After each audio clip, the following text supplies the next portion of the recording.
Azoul. Bonsoir tout le monde. Merci d'être là pour ce nouveau café littéraire. Alors, c'est un café littéraire spécial parce qu'à l'origine, j'avais un invité pour ce dimanche qui était un psychologue et qui est tombé malade. Alors, il m'informe en dernière minute qu'il est malade, qu'il ne peut pas venir. Alors, je me suis auto-invité avec mon ami Ibrahim Sassi parce qu'il va faire sortir encore 2 autres livres incessamment. Et puis, je me suis dit, il faut bien aussi que je parle un peu d'un roman que j'ai publié et d'un recueil de poésie que j'ai publié. Alors, Brahim Sassi, bienvenue au Café littéraire de l'Impondérable. Merci, cher Youssef. Donc, c'est moi qui va conduire le débat aujourd'hui. Hein.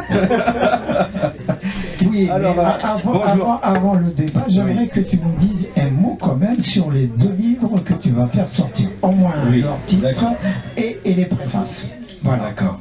Alors tout d'abord, bonjour à tous, eh bien écoute, voilà, le fleuve poétique continue pour mon plus grand bonheur hein, et celui des gens qui me suivent, ceux qui aiment ma poésie. Oui, effectivement, je vais bientôt sortir 2 recueils. Alors, l'un s'intitule Le recueil perdu. Donc, je disais que donc je vais bientôt sortir, publier 2 recueils de poésie aux éditions du Net. L'un des recueils s'intitule justement Le recueil perdu. Voilà, le titre on dit long hein, sur tout un parcours. J'ai eu la chance d'avoir eu une préface prestigieuse. L'astrophysicien Jean-Pierre Lumidet a bien voulu préfacer ce recueil. Ce qui me rend évidemment très très très heureux. Et donc ce recueil va d'abord, ils vont pas sortir ensemble, une semaine d'écart peut-être.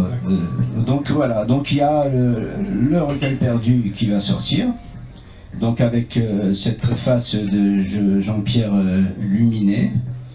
Et un autre recueil suivra, c'est L'écho d'Amélie. Ceux qui me suivent savent que cette muse apparaît pratiquement dans tous mes livres. Et là c'est L'écho d'Amélie. Pareillement, j'ai eu la chance d'avoir une préface de Philippe André, un grand monsieur de la littérature. Donc je peux vous dire que je suis comblé. Voilà mon cher Youssef. Très bien. Merci. Je t'en prie. C'est à toi maintenant. Alors, poser des questions. Mon cher Youssef,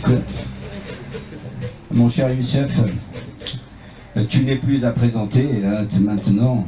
Alors tout d'abord, je tiens à t'exprimer toute ma reconnaissance pour ce café littéraire. Je dirais même toute notre reconnaissance pour ce café littéraire que tu fais vivre et perdurer depuis tant d'années. Nous connaissons les sacrifices que cela représente pour toi. Maintenir cette rencontre si précieuse chaque dimanche n'est pas chose facile. Et pourtant, tu continues avec passion et générosité et fidélité. Merci Brahim. Grâce à toi, les auteurs trouvent une visibilité rare, un espace d'échange et de partage authentique. Tu es aujourd'hui le seul café littéraire hebdomadaire à Paris, de cette ville lumière pourtant si riche en art et en lettres. Nous remercions aussi chaleureusement les hôtes du lieu, Mourad et Sofiane, pour leur accueil, toujours souriant et bienveillant. Et bien sûr, un grand merci à vous tous, à tous les amis du café littéraire, qui chaque dimanche font vivre cet esprit unique, de fraternité, de culture, de liberté. Merci. Que de chemin parcouru, mon cher Youssef. Depuis Bomerdas, la Sonatrach, à aujourd'hui, que de chemin parcouru.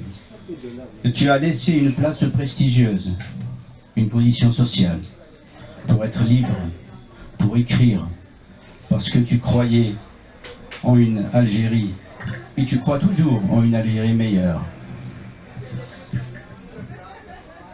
Un mot, je voudrais que tu nous dises un mot sur tes débuts dans le journalisme,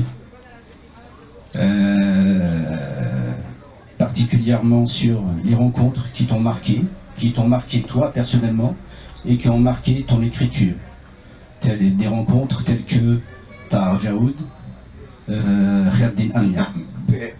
À son âme, merci Ibrahim pour ces mots qui me touchent beaucoup en fait, qui me donnent une belle énergie aussi. Hein.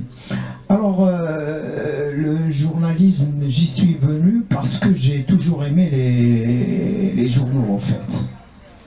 Alors je vais vous dire que chez moi en Kabylie, il y a encore énormément de journaux et de revues que je collectionnais bien avant que je devienne moi-même journaliste.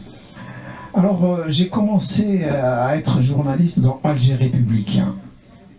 Et mon premier article dans Alger Républicain a été un long article sur William Faulkner. William Faulkner qui est un de mes écrivains préférés.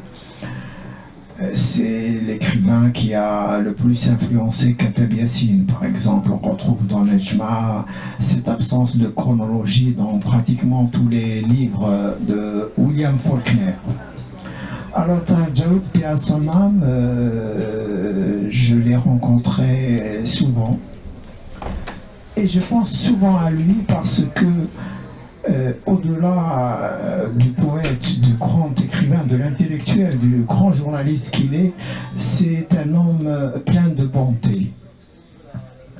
Alors, je peux vous dire que je le revois encore dans le petit bar de l'hôtel suisse que... Merci, cher Youssef, de souligner notre cela, ami parce que... Ahmed connaît bien. Parce oui. que, excuse-moi de t'interrompre, de souligner cela parce qu'on parle souvent de l'écrivain, du poète, mais rarement de sa personne. Et ça, alors c'est la gentillesse personnifiée.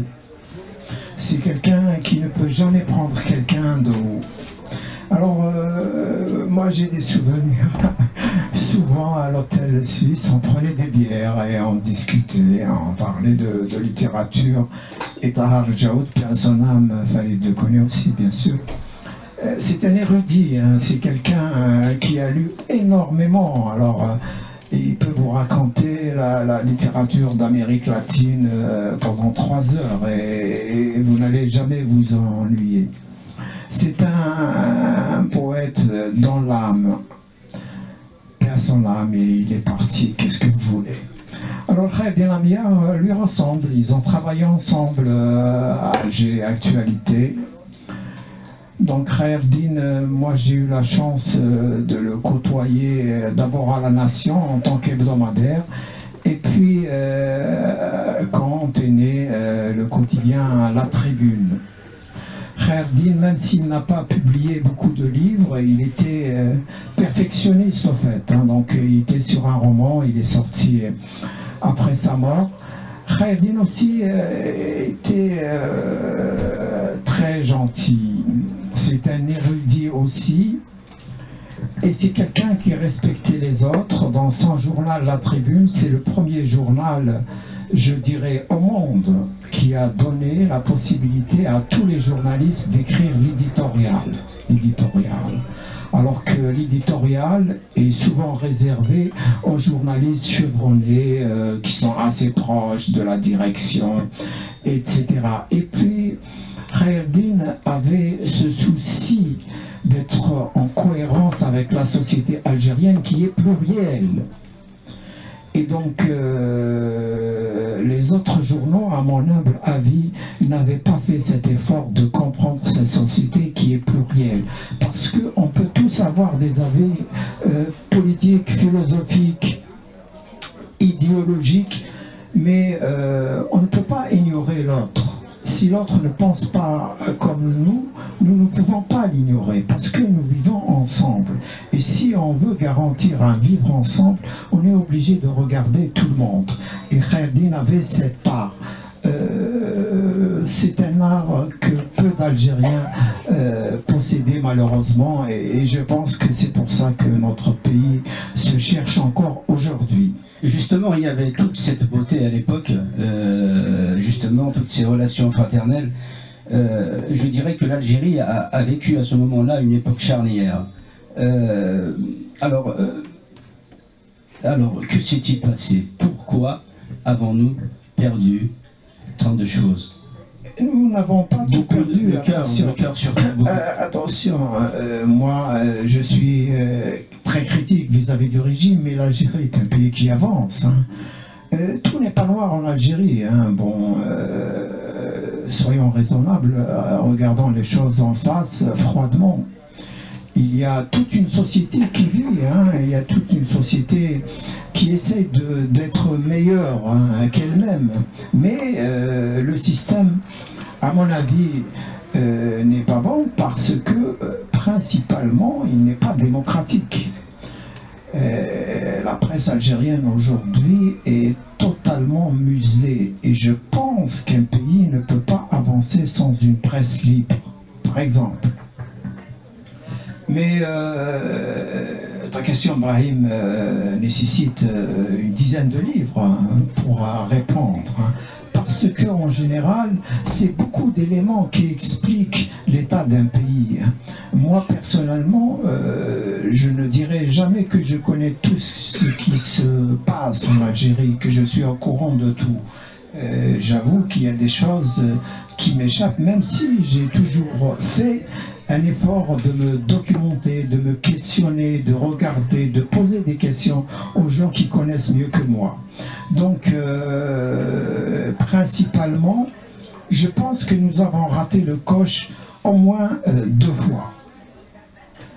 La première, c'est en 1962, donc l'armée des frontières a pris le pouvoir de force, après une guerre quand même. Entre frères, hein, il y a eu plus de 1000 morts durant l'été de 1962 et donc l'armée de l'extérieur a pris le pouvoir et Boumedienne et son entourage sont rentrés à Alger le 9 septembre 62 et la deuxième fois, à mon avis, c'est l'après-octobre 88. Il y a eu une ouverture du système et nous n'avons pas su collectivement construire le vivre ensemble qui pourrait pérenniser cette ouverture. Voilà. Peut-être qu'il y a le troisième coche, ça serait le Hirak, mais là encore, je ne sais pas si nous avons... Justement, cette dernière période que tu viens de citer est aussi charnière. Alors, peut-on dire qu'il y a eu trahison de l'intelligentsia algérienne? Le mot est très fort, Brahim. Je n'aime pas beaucoup la trahison. C'est un mot qui porte quand même une signification qui est difficile à supporter, hein, parce qu'on est dans ce cas-là dans le jugement. Et en général, il est plutôt plus sain de ne pas juger. Il est plutôt plus sain de donner des arguments que de traiter les autres de traîtres ou je ne sais pas. En revanche, on peut dire sans exagération qu'effectivement une partie de notre élite n'a pas eu comme souci principal la construction d'une démocratie, d'une liberté, d'une justice sociale. Et donc une partie de cette élite s'est contenté de ramasser de l'argent et de gérer ses intérêts personnels au jour le jour. Que ce soit au sein du pouvoir, que ce soit au sein de ce qu'on appelle l'opposition ou de ce qui ressemble à l'opposition. Donc les responsabilités sont collectives en Algérie, à mon avis. Eh oui, pour ma part, c'est une interrogation, cher Youssef. Mais je comprends ton interrogation, hein. Désolé si je ne réponds pas totalement à la question. Tu as très bien répondu. Merci. Alors, tu nous surprends ces derniers temps, et je dirais merveilleusement, par le nombre de tes publications. Alors, j'ai une question. Y a-t-il une urgence à écrire, à dire? Je ne sais pas, Brahim. Franchement, je ne sais pas. Je veux dire, les gens qui écrivent ont des raisons de le faire. Pour ma part, j'ai toujours aimé les livres, j'ai toujours aimé la poésie, et je me fais plaisir en écrivant. Hein.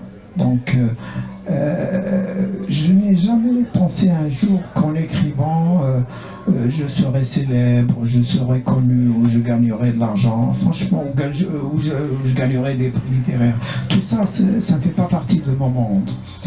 Alors, j'écris, je me fais plaisir, et chemin faisant, il y a des gens qui aiment aussi ce que j'écris, et ça me fait plaisir, voilà, tout simplement. Et je dirais, par rapport aux défis contemporains, justement, y a-t-il pas une urgence de témoigner? Écoute, la vie est une urgence, Brahim. La vie de chaque jour est une urgence. Pourquoi? Parce que personne d'entre nous n'est éternel. Donc, je dis toujours à mes amis, saisissez ce que vous avez entre vos mains et profitez de la vie. Et il n'y a que les choses les plus simples qui nous donnent les plus grands bonheurs, en fait. On n'a pas besoin d'écraser les autres pour être heureux. On n'a pas besoin d'être connu pour être heureux. On n'a pas besoin d'être puissant pour être heureux. On peut juste être correct, bien avec sa famille, ses amis, et siroter un café et être heureux, tout simplement. On peut regarder un coucher du soleil et être heureux. On peut lire un poème et être heureux. Je vous avoue que je lis pratiquement chaque jour des poésies et des poètes du monde entier. Et certaines de ces poésies me donnent un bonheur fou. Et pourtant, le monde est tourmenté. Si nous regardons ce que les puissances internationales font aux Palestiniens aujourd'hui, on a toutes les raisons d'être déprimés, de devenir fous. Il n'y a plus de justice internationale. Le droit international est bafoué. Mais quel pouvoir ai-je pour stopper le génocide à Gaza? Je n'ai aucun pouvoir. Donc voilà, l'urgence, elle est dans chaque jour que nous vivons, mon ami Brahim. Merci, cher Youssef. Alors, après, chaque jour est un morceau d'éternité, journal paru chez les éditions Doro, c'est ça? Oui. Journal parisien de 2005 à 2015. Un livre assez original d'après moi. Je voudrais que tu me dises un mot sur ce livre. Chaque jour est un morceau d'éternité, est un journal que j'ai tenu donc à Paris entre 2005 et 2015. Alors au départ, j'écrivais pour ne pas le publier. Hein. Je ne savais pas qu'un jour j'allais le publier. Mais je me suis dit qu'il y avait des choses que je pouvais noter à Paris. Au départ, je parlais un peu de mes lectures, je parlais un peu de mes rencontres. Et puis je me suis dit que ce serait bien de témoigner. Peut-être qu'un jour il y a des gens qui voudraient, qui seraient intéressés pour savoir ce qui s'est passé à Paris. Mais il y a un peu de tout, hein. Même si je parle un peu des autres. Je raconte par exemple une anecdote. dans ce livre. Alors en 2014, la reine d'Angleterre est venue à Paris. Et moi, sincèrement, je ne savais même pas que la reine d'Angleterre venait à Paris. J'étais tellement déconnecté. J'habitais dans le 9e arrondissement. Et donc, je suis monté à Barbès pour acheter un journal arabophone, le Khabar, parce que le Khabar avait parlé dans cette édition-là de l'un de mes romans, L'homme qui n'avait rien compris. Et donc, en revenant, en descendant dans le 9e arrondissement, j'arrive à la rue Maubeuge. J'étais avec deux hommes qui étaient un peu plus loin que moi, et je vois un carriole avancer tout doucement, et je vois que la circulation était bloquée, et c'est la reine qui arrive. Et elle arrive à ma hauteur, à 2 mètres, et elle me dit « Bonjour, monsieur ». J'ai dit « Bonjour, madame ». Voilà ce que j'ai regardé un petit peu. Bah, écoute. Entre autres. Mais elle était rayonnante, franchement. Elle était debout dans son carriole, elle était vraiment rayonnante. Elle avait vraiment un charisme, cette reine. Oui. Et à son âme, elle n'est plus de ce monde aussi. Oui. Alors, éveiller les consciences. Éveiller les consciences, discussion menée avec des écrivains entre 2004 et 2006. Alors, au fil de ces entretiens, je voudrais savoir quelle différence as-tu perçue dans la manière dont les auteurs conçoivent le rôle social et politique de l'écrivain. Et a-t-il évolué face aux défis contemporains? Écoute, Brahim, donc pour être dans le vrai, ces entretiens, pour une grande majorité, ont été déjà publiés dans Jazair News. Alors, Jazair News, c'est un journal arabophone que dirigeait mon ami Hamida Ayashi, et qui m'a permis pendant 2 ans de faire un supplément hebdomadaire en langue française. Alors, chaque jeudi, je faisais un supplément littérature, livre, en langue française dans un journal arabophone. Voilà. Et ça avait beaucoup plu aux gens. Donc, j'ai sélectionné des interviews qui étaient déjà parues. Et parce que je ne pouvais pas tout publier, pendant 2 ans, il y avait beaucoup d'interviews. Donc j'ai sélectionné 22 écrivains pour en faire un livre, 22 entretiens, donc certains écrivent en français, d'autres en arabe et d'autres en tamazirt. Voilà. Malheureusement, à ce moment-là, il n'y avait pas beaucoup de femmes qui écrivaient, et je n'avais pas beaucoup interviewé de femmes écrivains à Alger. Voilà, c'est un peu la faiblesse de ce livre. Il y a plus d'écrivains hommes que d'écrivains femmes.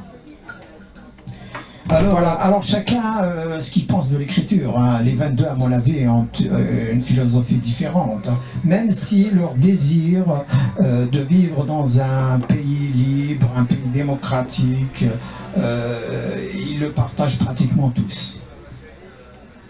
Tu penses que cette vision est toujours la même? Je crois, oui. Pourquoi je disais tout à l'heure, tout n'est pas noir en Algérie. Alors, en Algérie, depuis maintenant une quinzaine d'années, il y a énormément de livres, de romans, de poésie, de nouvelles qui paraissent en langue tamazirt. Ça n'a jamais existé. C'est phénoménal, phénoménal. Et c'est un point très positif, parce que moi, je vais vous dire une chose, je ne crois pas aux slogans. Les slogans politiques, les gens, un homme politique qui arrive et va dire dans un communiqué que c'est comme ça qu'il a raison, je n'y crois pas trop. Mais là, c'est du concret. En plus, il y a les limites de l'édition, mais malgré les limites de l'édition, il y a beaucoup de gens qui écrivent en langue tamazirt, et c'est quelque chose d'exceptionnellement bon.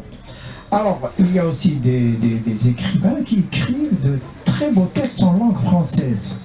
Alors dire, en revenant à l'Algérie, à son histoire récente, dire qu'au début des années 80, certains intellectuels algériens disaient que la langue française va disparaître, que plus personne n'écrira en langue française, plus personne ne lira en langue française, alors qu'aujourd'hui, il y a probablement plus d'écrivains qui publient des romans en langue française qu'en langue arabe, et probablement qu'en langue tamazight. Voilà un peu les contradictions d'un pays qui est toujours en mouvement. Alors là, Al-Jamamer, un récit intime en hommage à ta mère, paix à son âme, qui se présente comme une lettre d'adieu d'un fils exilé à sa mère disparue. C'est un récit déchirant mais rempli de beauté. Alors, c'est un hommage, cet hommage vibrant m'avait pensé à Christian Bobin, parlant de sa mère.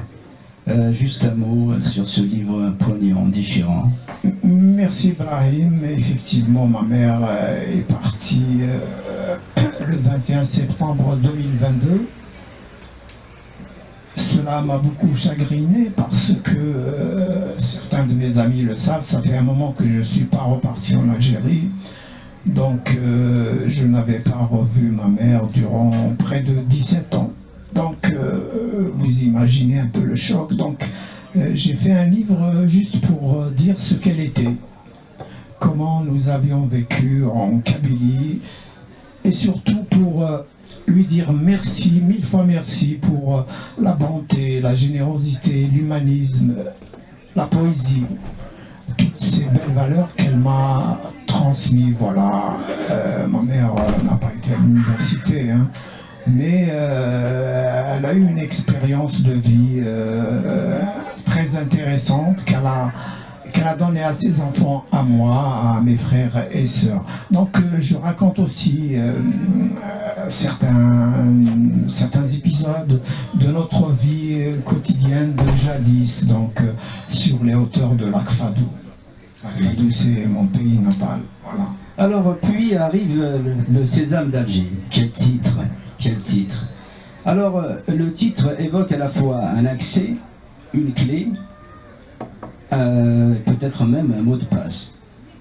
Alors, je voudrais savoir quelle est la symbolique que tu as voulu transmettre à travers cette histoire et ce titre. Attends, j'ai une autre question. Alors, peux-tu dire qu'Alger devient un personnage à part entière, avec ses douleurs, ses secrets, ses promesses? Et qu'est-ce qui t'a fait penser, ou qui t'a poussé, je dirais, qui t'a poussé à ancrer ce récit dans cette ville à ce moment de l'histoire? Merci Brahim. Alger est un personnage du roman, bien sûr. Alger est une ville exceptionnelle, hein. J'ai eu la chance d'y avoir vécu durant de longues années, hein. Et donc, quand on passe par Alger, on n'oublie jamais cette ville. Elle a des spécificités que peu de villes de par le monde possèdent. Et puis je raconte aussi des vécus que j'essaye de coller avec mes personnages parce que c'est une fiction.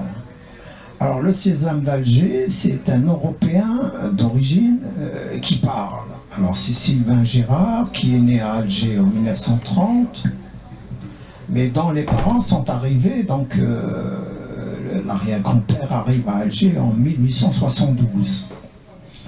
Et donc c'est lui qui raconte, et il raconte les péripéties des membres de sa famille. Et Sylvain Gérard, enseignant de littérature à l'université d'Alger, décide de ne pas partir après 1962, même si beaucoup de ses amis, de son entourage, sont partis.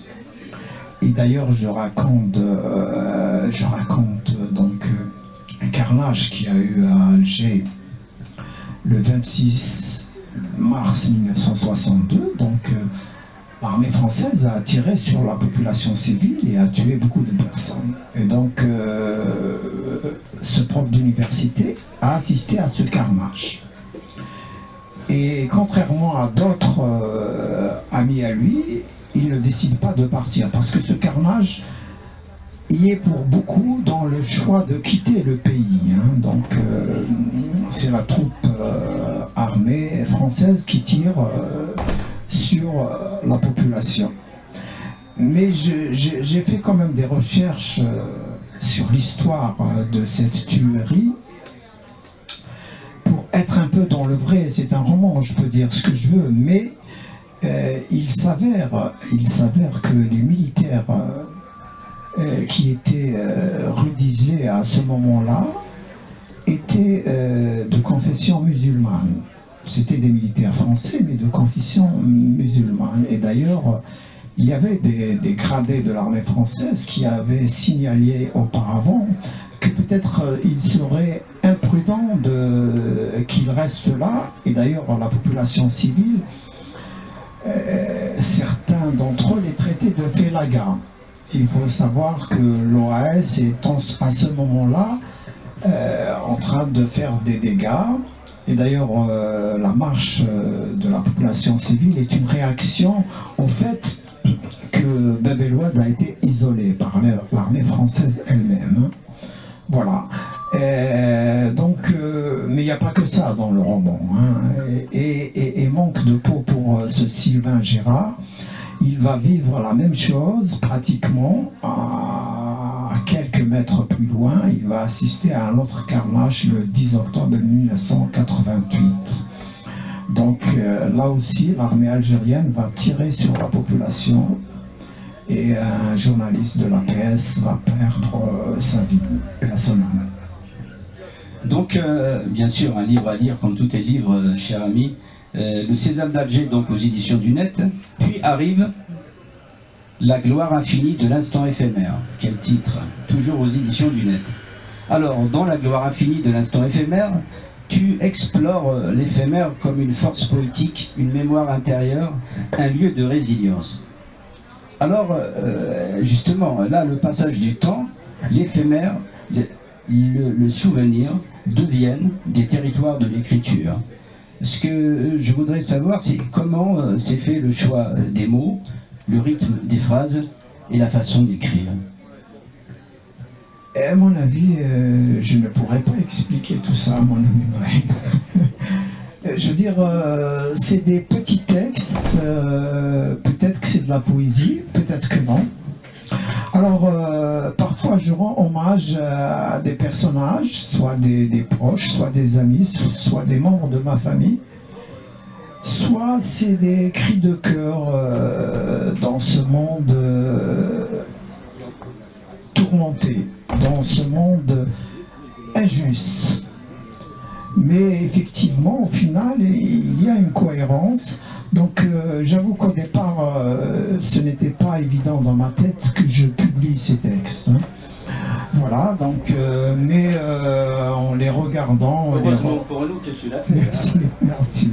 Voilà. Alors, et donc, arrive donc, le tout nouveau, il vient de naître, Les étés sans fin de ton sourire. Quel titre? Ou toujours aux éditions du Net. Oui. Alors, les étés sans fin de ton sourire, je dirais qu'ils apportent un rayon de soleil dans cette grisaille parisienne. Alors, ma question, est-ce la quête du bonheur renouvelé? La quête du bonheur, je ne sais pas encore une fois, parce que je vais te dire, il ne faut pas chercher le bonheur, il faut juste vivre. Et en vivant, le bonheur vient tout seul, en fait. Et il ne faut pas en faire une obsession. Il ne faut pas faire une obsession. Alors, la gloire infinie de l'instant éphémère, en revanche, est différent des étés sans fin de ton sourire.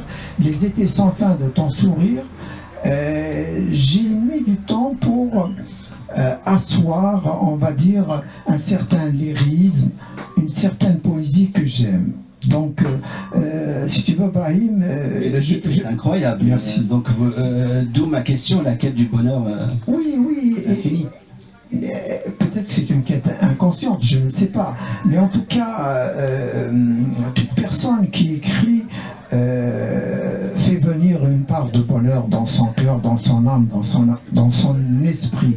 Alors, ce dernier recueil, c'est un peu le retour, mon retour à la poésie. Parce que je vais te dire, Brahim, au départ, j'ai écrit beaucoup de poésie, et puis je suis passé au roman.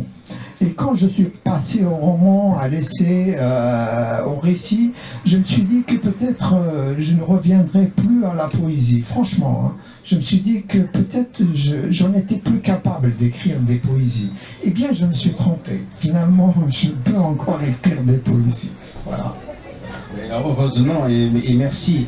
Alors, juste avant de laisser la parole au public, je voudrais dire un mot. Tu sais que j'écris dans le Matin d'Algérie et Diaspora ADZ, Diaspora algérienne.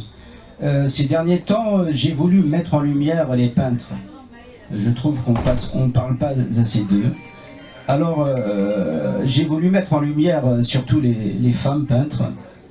Je vais citer quelques noms parce qu'elles le méritent et je trouve qu'on ne les met pas assez en lumière.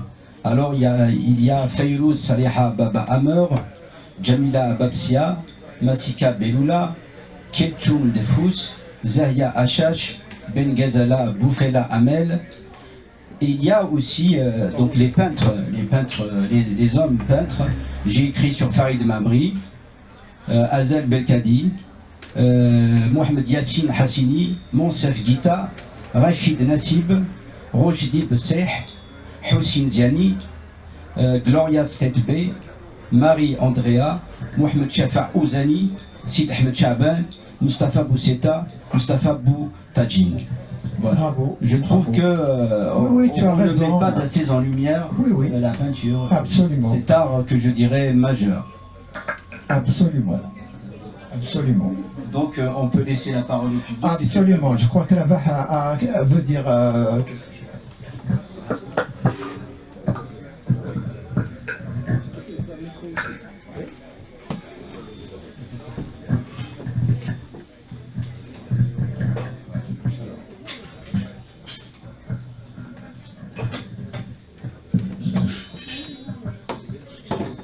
C'est bon, on m'entend bien. Alors c'est une soirée exceptionnelle, donc parce que le maître des dieux, c'est lui l'invité. Alors en fait, je ne vais pas parler qu'en mon nom. Je me suis permis de demander à toute l'assistance un mot ou un commentaire, une anecdote par rapport à toi, Youssef Zellem, ce que tu représentes pour nous tous. Je ne sais pas ce qui se passe. Je ne sais pas si c'est le téléphone ou... Hein? C'est tes lunettes. C'est mes lunettes? Faut les enlever. Ça va être difficile à dire. Alors le premier qualificatif à ton sujet, un messager de la littérature, et aussi un passeur, un animateur culturel, un romancier, poète qui défend l'humanisme pied à pied, un rassembleur avec de la bienveillance, perspicace, humble, chaleureux, avec de l'ouverture vers le monde. Aussi ouvert aux autres, il ouvre la porte aux autres et à la réflexion. Ce qu'on appelle entre nous une belle personne. Un familier de cœur. J'aime sa simplicité, c'est pas moi qui parle, hein. J'aime sa simplicité, accueillant, souvent égal avec tout le monde. Il est important pour moi. Un soutien indéfectible à ses amis. Si je devais choisir un mot, c'est élégance. Il apprécie quand les gens sont tendres, honnêtes et sincères. C'est ça qu'on appelle l'élégance. Humaniste, un mot qui revient souvent. Quelqu'un qui inspire, qui respecte la vie des autres. Il a réussi à pérenniser le café littéraire car il invite tout le monde. Il invite tout le monde. Compagnon des belles causes, c'est un pote. Alors, un autre témoignage. Je l'ai connu il y a un mois et je garde de lui une humilité et une générosité. On la sent quand on lui serre la main. Il m'a dit, tu es le bienvenu chez toi. Depuis, j'en ai fait une activité. La première fois, il m'a même fait une dédicace et m'a offert 2 romans. Alors, une autre anecdote, un écrivain humble, modeste, avec une qualité d'écriture et un style qui me correspond et qui correspond à mon épouse. C'est un écrivain les plus accessibles. Il ne cherche pas la gloire, mais il mérite une large audience. Nuancée, de l'humilité, humanisme. Merci pour ce voyage. Et moi, j'ajouterais, personnellement, en général, les artistes, on les juge à leurs œuvres. Mais moi, je regarde avant tout l'homme, l'humain, le human factor, les qualités humaines. Et donc, quand j'apprécie l'homme, je suis un inconditionnel de toute son œuvre. Et Youssef Zellem, pour moi, et comme beaucoup d'entre nous, comme on dit chez nous en cabine, il est rentré dans mon cœur. Merci. Voilà. Merci.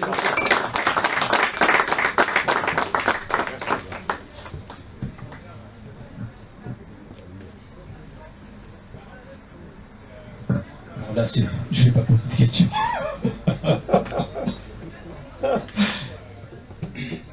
Donc c'était un commentaire de... C'était tout le monde. Hein, j'ai pratiquement rien dit. Merci Elam, merci. C'est sympa, merci. Merci à tous les gens qui ont mis leurs commentaires.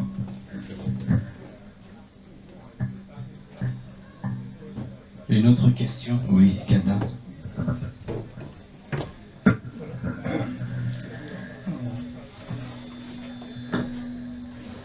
Bonsoir à tout le monde. Bonsoir à vous. Voilà. Tu es né kabyle, tu es né dans un milieu kabyle que tu n'as pas choisi. Tu es venu, voilà. Le kabyle, c'est la langue maternelle. Et puis, pendant peut-être 20 ans, tu es arrivé en kabyle, tu as espéré en kabyle. Et puis, la langue d'instruction a été le français, c'est ça. Et puis, la langue de culture a été le français. Voilà. Tu lis l'arabe et tu le comprends aussi. Voilà, c'est-à-dire que tu es déjà polyglotte. On est en Algérie polyglotte à l'âge de 15-16 ans, on connaît 3-4. Voilà, la darija, l'arabe classique, le français, la langue maternelle. Et tu écris en français. Tu écris sous plusieurs statuts. Journaliste, poète, romancier. Est-ce qu'on ne peut pas revendiquer un Français algérien? Merci.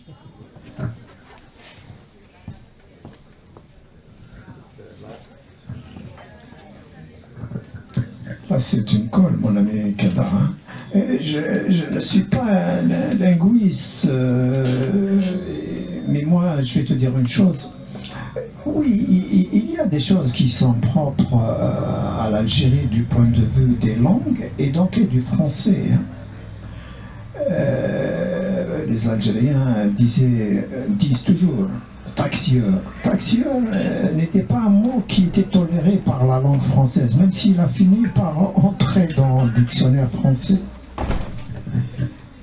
Mais il y a une façon de malaxer la langue française qui est propre aux gens d'Afrique du Nord, dans bien des cas. Si on essaie de prendre par exemple l'écriture en langue française de Katab Yassine et de Mohamed Khayerdine, l'un est algérien, l'autre est marocain, on trouve beaucoup de ressemblances.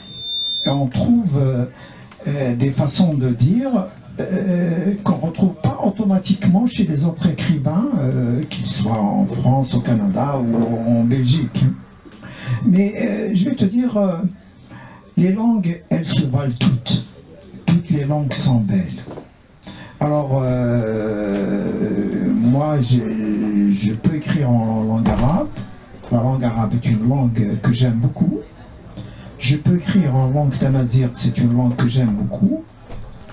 Mais j'avoue que je maîtrise plus, littérairement parlant, la langue française que la langue tamazight ou que la langue arabe. Et que moi, personnellement, ce n'est guère un problème. La langue française, je l'ai prise et je l'ai adoptée.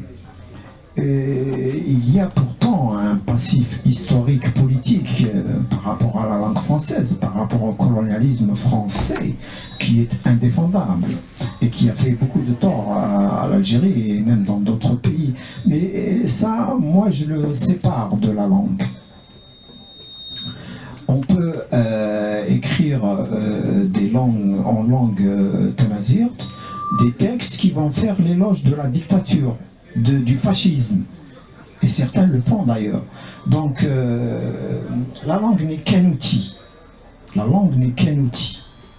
Après, bien sûr, chaque peuple veut que sa langue soit développée. C'est tout à fait normal.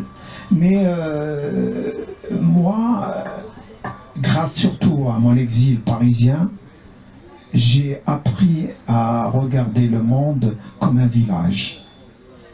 Et aujourd'hui, je suis sensible à tout ce qui est humain, tout ce qui est humain. Je n'oublie pas mes racines algériennes, mes racines amazighs, mais aujourd'hui, je peux dire que je me sens plutôt un citoyen du monde. Voilà.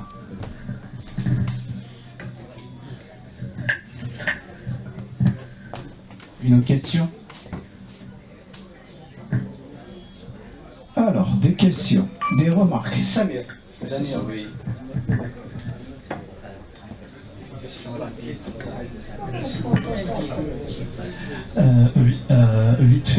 Vite fait, si je peux me permettre de m'adresser à Youssef, le journaliste, et celui qui connaît la presse algérienne,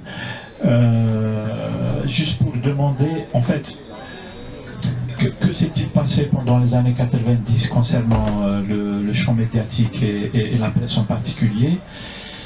C'était quoi son rôle et qu'est-ce que la presse avait subi durant cette période-là? Et longtemps plus tard, là actuellement, on voit aussi, c'est-à-dire la presse, elle a eu une certaine évolution et je voulais connaître le regard de Youssef qui connaît très bien le champ médiatique algérien. Voilà. Merci Samir. Il m'est un peu difficile, Samir, de parler de la presse aujourd'hui parce que je ne suis pas sur le terrain en Algérie depuis des années. Hein. Mais je suis aussi ce qui se passe. Hein. En tout cas, tel que je vois le milieu journalistique aujourd'hui en Algérie, je trouve qu'il est complètement muselé. Donc il n'y a plus de parole libre dans aucun journal algérien. Surtout sur certains sujets, on va dire, importants. Mais c'est tout à fait normal, c'est la société algérienne qui est muselée. Dans un pays où on peut mettre en prison un citoyen pour une phrase sur Facebook, alors le journaliste, il ne pourrait rien dire, cela va de soi. Mais la presse algérienne n'a pas été toujours ainsi. Donc, pour être un peu synthétique, il y a eu pendant longtemps une presse du parti unique, mais qui n'était pas toujours mauvaise. Hein. Algérie Actualité, où a travaillé notre ami Ahmed Hali, a été un excellent journal pendant des années. Hein. Surtout dans les pages culture, société, des reportages, etc. Mais il y avait de vrais journalistes qui savaient faire leur métier et qui parfois, en jouant un peu sur le style, arrivaient même à faire passer des messages. Et puis il y a eu octobre 88 et il y a eu l'ouverture médiatique à partir du moment où Mouloud Hamrouch et Chadli Benjdid décident de créer des journaux entre guillemets privés, indépendants, en aidant au départ les journalistes, en leur donnant 3 ans de salaire, en leur donnant des locaux et en faisant qu'ils ne payent pas les impôts. Donc il y a eu une floraison de titres, c'était génial, c'était extraordinaire, hein. Il y a eu de nombreux titres. À ce moment-là, on pouvait faire un journal juste avec une déclaration. Puis puis plus tard, le champ politique le champ médiatique va se fermer. Hein. Mais entre-temps, la presse algérienne a certainement vécu ses heures de gloire. Et durant cette époque, même la télévision algérienne publique s'était ouverte sur la société. Hein. Il y a eu des débats politiques en direct. Hein. Le président Chadli a été interviewé dans l'Iqa Sahafa et Kherdin Amiar lui a posé une question, écoutez bien, sur le rôle de la sécurité militaire. Alors là, quelqu'un qui parlerait de la sécurité militaire aujourd'hui, il va disparaître dans le quart d'heure. Hein. Voilà, donc... mais il ne faut pas désespérer, hein, la presse peut se renouveler, mais uniquement si le système s'ouvre. L'erreur des dirigeants actuels de l'Algérie, c'est qu'ils ferment complètement le champ, et ça va se retourner contre eux, au fait. Parce que dans une société qui n'arrive pas à communiquer, tôt ou tard, c'est la violence qui va revenir. Et la violence n'est pas toujours une solution au problème. Mais j'espère qu'il n'y aura pas de violence.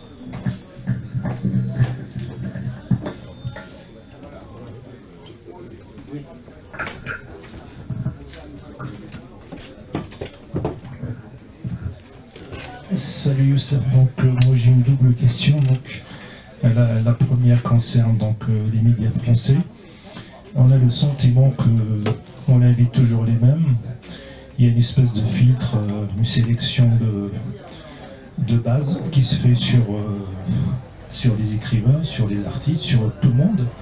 Et l'autre question, comment se fait-il des écrivains comme Emouni, Katb Yassine ou Tahar Djaroud par exemple, ne sont pas tombés dans le piège que certains écrivains qu'on connaît bien d'origine algérienne, qui vivent en France et qu'on connaît très bien, médiatisés, qui sont tombés dans le piège pour certains de l'extrême droite. C'est quoi comment tu expliques surtout ce dernier point? Je te remercie. Je t'en prie, Hassan. C'est difficile quand même d'expliquer le choix des uns et des autres parce que chacun est libre de faire ce qu'il veut. En revanche, je peux dire que la France a énormément régressé et que la presse française passe par de très mauvais moments.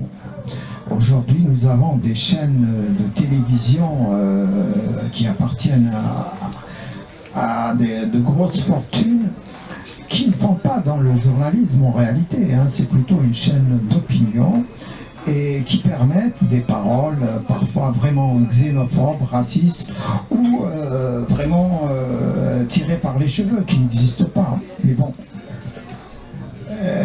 c'est une période difficile parce que la France aussi traverse une période politique difficile et qui peut aussi devenir encore plus ingérable qu'elle est aujourd'hui. S'il n'y a pas un miracle, le Rassemblement national va arriver au pouvoir en France et il n'a vraiment pas les outils pour gérer ce pays. Alors, les discours contre l'immigration, on peut les faire quand on est dans l'opposition politique, mais quand on est au pouvoir, il n'est pas facile de gérer toutes ces questions, dans la mesure où, comme le dit un spécialiste français dans un débat à la radio, il a dit ceci, je ne fais que le reprendre. Il a dit, vous parlez de l'immigration, je peux vous dire une chose, si les médecins algériens s'arrêtent de travailler aujourd'hui en France, l'hôpital en France s'arrête. Il a dit, je ne parle que de médecins algériens, je ne parle pas des Roumains, des Marocains, des Tunisiens et de tous les autres. Mais bon, la surenchère politique pour arriver au pouvoir, et elle est là, dans beaucoup de pays elle est utilisée. Hein. Peut-être que c'est l'art du temps aussi, hein. Les extrêmes droites sont en force en ce moment. Et puis on peut regarder aussi du côté du pays de l'oncle Sam où un malade mental a été réélu quand même. Hein. Donc nous traversons une période difficile, il nous faut tous du courage. Voilà, je vous en prie.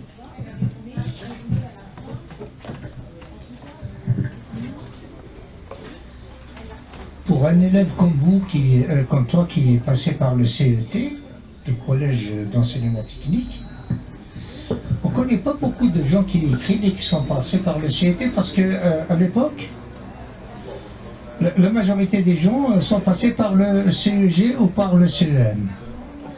Le CET, c'est beaucoup plus technique et ça n'aboutissait pas au lycée et à l'université. Quel a été ton cas, s'il te plaît, même si la question est trop intime?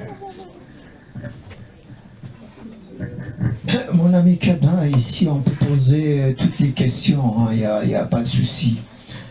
Écoute, moi j'ai eu la chance d'avoir fait ce CNET qui était très sévère, mais où l'enseignement était vraiment performant. Alors, nous étions au CNT, le CDH. Écoute bien, eh bien, nous avions un journal. Nous faisions un journal au CNT de CDH. C'était un mensuel, un petit journal, qui s'appelait le Polytechnicien en air, un peu. Parce que nous avions eu un directeur extraordinaire, un homme de Gigel, qui était ouvert sur le monde et qui respectait les élèves. Alors moi, par exemple, j'avais de bonnes notes et ce directeur me respectait parce que j'avais de bonnes notes et que je m'intéressais. Alors nous avions un cinéma, nous avions une bibliothèque et bien sûr nous jouions au football et on était internes, c'était sévère, mais parfois, quand on demandait la permission, on pouvait regarder les matchs de football à la télévision. C'était l'époque de Liverpool, de Kegan, du Borussia Mönchengladbach, etc. Et bien le directeur m'estimait, alors des fois le surveillant général nous refusait de voir le match. Alors tous les élèves venaient me voir et me disaient « Youssef, vas-y voir le directeur chez lui » parce qu'il avait son logement d'astreinte pour lui demander. Alors je pars chez lui, il me dit « C'est pour le match, allez-y voir le match ». Voilà. Normalement, dans un CNET au CET, ça aboutit à un CAP. Et comment tu as fait pour aller jusqu'au lycée? Les règlements ont été changés à Cada. Donc le CNET préparait des étudiants pour aller au lycée. C'était plus l'époque. À l'époque c'était comme ça. Mais nous on avait la chance d'avoir l'enseignement général et l'enseignement technique. Moi par exemple j'étais en série économique. Alors nous avions fait de la correspondance commerciale, nous avons fait de la comptabilité, tu vois, et nous avons fait de la dactylo. Moi par exemple aujourd'hui quand j'écris mes bouquins, je ne regarde pas le clavier parce que je sais taper comme une secrétaire, je tape avec les deux mains.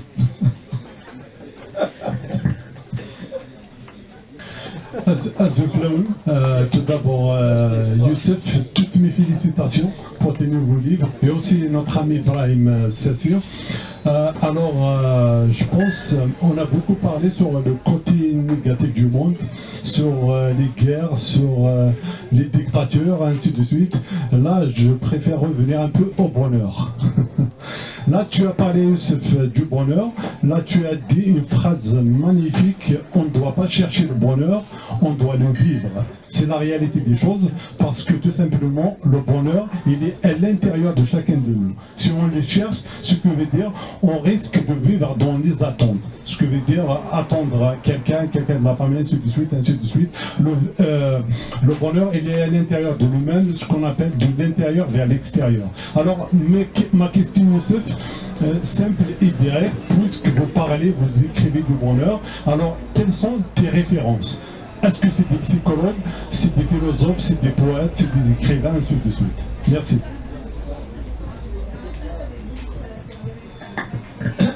Merci Mourad.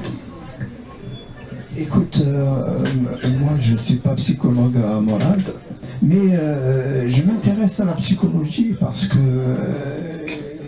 j'ai comme philosophie de lire de tout. Et il m'arrive de lire des journaux spécialisés dans des domaines que je ne connais pas du tout. Alors, les références qui m'a guidé un peu dans la vie, c'est d'abord mes parents. C'est la bonté, la générosité, la solidarité, la lumière qu'ils avaient, qu'ils ont. C'est d'abord les paysans. Un jour, quelqu'un m'a dit « Tu es un intellectuel ?» Je lui ai dit « Je ne suis pas un intellectuel. C'est vrai que je peux réfléchir. Mais je vous dis sincèrement, les plus grandes leçons de cette vie m'ont été données par les paysans kabyles. Et on a tendance à l'oublier, et malheureusement, les générations qui arrivent n'auront plus la chance de vivre ces valeurs kabyles. Moi, j'ai vécu dans un village où il n'y avait qu'amour autour de moi. Même si nous vivions dans une misère relativement, matériellement parlant. Hein. Mais je rentrais dans toutes les maisons du village. Tu veux dire que la paysannerie kabyle disparaît? Ah non, j'ai pas dit ça, non, la paysannerie kabyle, elle existe, mais je parle de valeurs, des valeurs villageoises, et c'est des paysans. Je veux dire, jusqu'aux années 80, dans notre village, quelqu'un qui avait une voiture n'était même pas obligé de fermer les portes de la voiture. Parce que quelqu'un qui volerait cette voiture, s'il est surpris, c'est le scandale absolu. C'est un voleur. Et donc, il y a eu toujours de l'entraide, il y a eu une vie en symbiose avec la nature aussi. Mais, tout de suite après, bien sûr, il y a eu les écrivains. Hein, les écrivains algériens de langue française m'ont beaucoup aidé. Hein. Mamri, Firaoun, Malek Ouali, Malek Haddad, plus tard Rachid Mouni, Tahar Djaoud, etc. C'est des petites choses. Après, il y a aussi le monde. Je disais tout à l'heure, il faut regarder le monde dans sa diversité. Un écrivain comme Dostoïevski est extraordinaire. C'est un ensemble de leçons hein, au fil des pages. Faulkner, c'est la même chose. Donc voilà, je ne pourrais pas dire qu'il y a un penseur, un psychologue qui a vraiment déteint sur moi, mais j'ai essayé de prendre un peu le meilleur à travers toutes mes lectures. Et quand je me suis mis à écrire, je me suis dit, il ne faut pas que j'essaie d'imiter un tel ou un autre écrivain. Hein. Donc je me suis dit, j'aime l'écriture, je me suis dit à moi-même, laisse-toi fabriquer inconsciemment une manière d'écrire, un style, une façon de voir le monde. Voilà. Oui.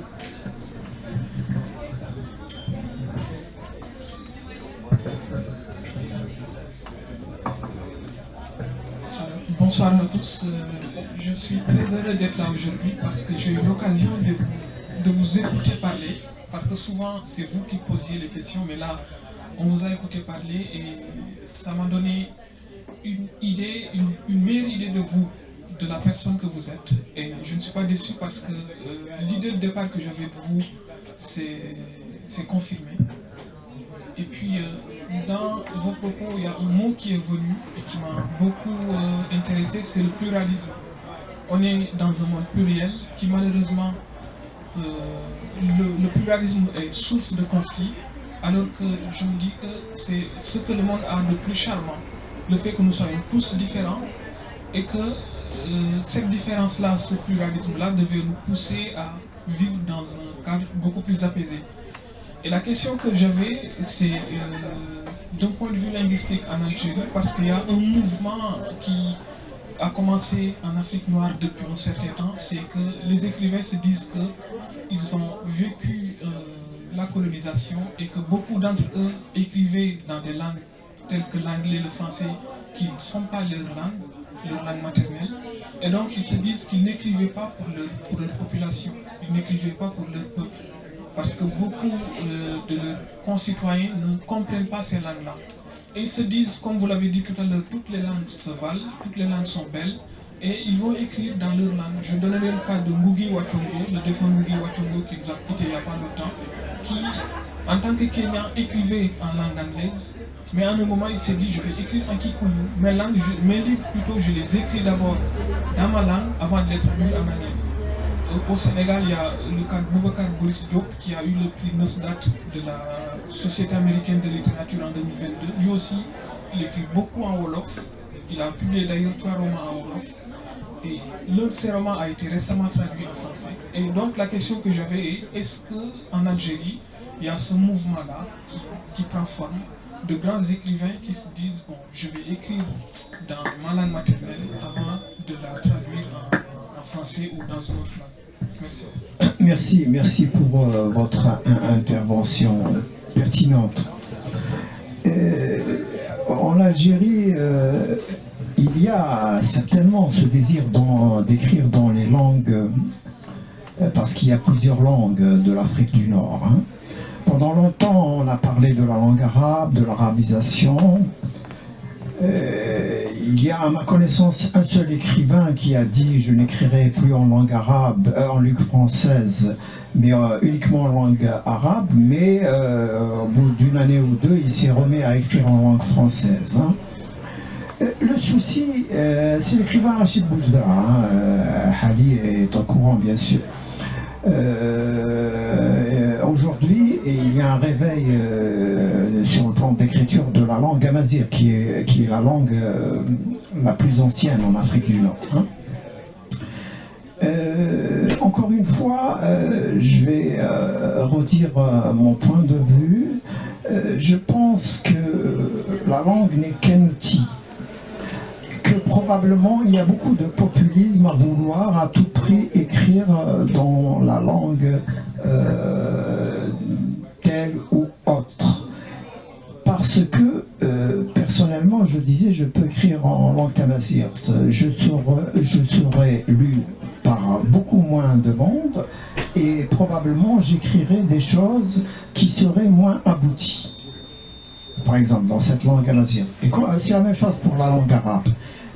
Je pense que c'est plutôt des positions presque politiciennes, mais cela n'enlève en rien le mérite des langues autochtones, si je puis dire ainsi. Je veux dire, l'Afrique souffre plutôt de l'injustice sociale qui est en relation étroite avec les régimes. Donc il ne suffit pas que ce régime, par exemple, s'exprime dans la langue autochtone et massacre le peuple pour qu'il soit crédible. Non. En Algérie, c'est toujours la tricherie après l'arabisation. Maintenant, pour déplaire à la France, on veut faire tout en anglais. C'est une fuite en avant parce que la langue anglaise n'est pas présente dans la société algérienne, hein, et ça ne change rien en final. Hein, mais bon, c'est des pertes de temps, des pertes de carrière, mais ce n'est que mon point de vue. Hein, peut-être même que je me trompe parce que je ne suis même pas linguiste. Voilà. Je voulais répondre sur ce que disait le monsieur tout à l'heure à propos des langues. Moi, il me semble, mais peut-être que ce n'est pas l'avis de tout le monde, il me semble qu'il y a un net recul de la langue française en Algérie, il me semble.